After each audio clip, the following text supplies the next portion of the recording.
Selamat pagi. Pagi ini bersama saya Eva Agustina, kita akan sama-sama bahas dunia bermain pada anak.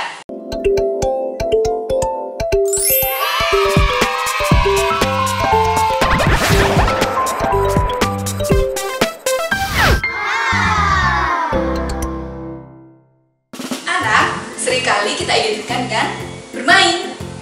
Nah, apa sih itu sebenarnya bermain? Kita lihat sama-sama ya. Oke, bermain. Apa sih itu bermain? Kita lihat banyak sekali alat permainan di sini. Tapi sudah identikah atau benarkah ini semua untuk anak-anak kita?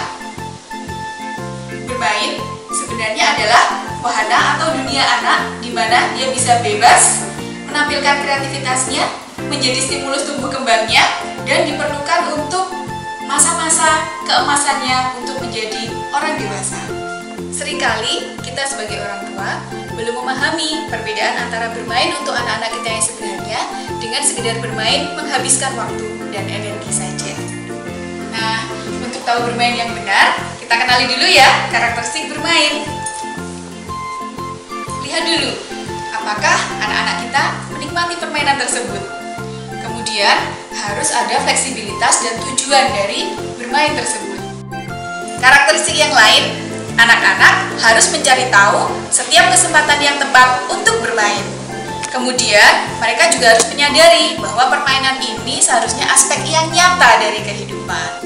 Untuk tahu stimulus yang tepat untuk permainan anak kita harus kenal dulu beberapa jenis permainan untuk anak-anak. Yang pertama, permainan sensori atau permainan yang bisa memicu sensoris yang ada di anak, seperti indera perasa, indera peraba, indera pendengaran, indera penglihatan, dan indera penciuman. Itu yang harus kita tahu. Yang kedua, jenis permainan konstruktif, di mana anak kita ajari untuk menyusun atau membayangkan membuat objek tertentu. Seperti ini, saya membayangkan membuat menara. Yang ketiga, permainan dramatik, di mana kita memberi kesempatan pada anak-anak untuk membayangkan dia berperan menjadi sesuatu. Contoh, menjadi dokter atau menjadi olahragawan. Ini adalah contoh dramatic play. Nah, dari itu semua, sebagai orang tua, kita harus tahu beberapa hal penting yang harus kita perhatikan saat mendampingi anak bermain. Yang pertama, waktu. Lihat waktu yang tepat untuk bermain dengan anak. Usahakan jangan di saat anak sedang makan, jangan saat anak menjelang istirahat, atau jangan saat anak sudah kelelahan. Yang kedua, perhatikan ruang yang kita gunakan.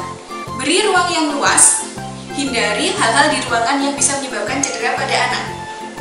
Yang ketiga, bahan permainan.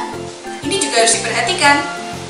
Usahakan menggunakan bahan yang aman, tidak mengandung zat kimia, tidak mengandung zat pewarna, atau hal-hal yang lain yang dapat menimbulkan iritasi pada anak. Kemudian yang terakhir, perhatian orang tua. Saat anak sedang bermain, selalu dampingi ya, jangan biarkan anak bermain sendiri. Ya.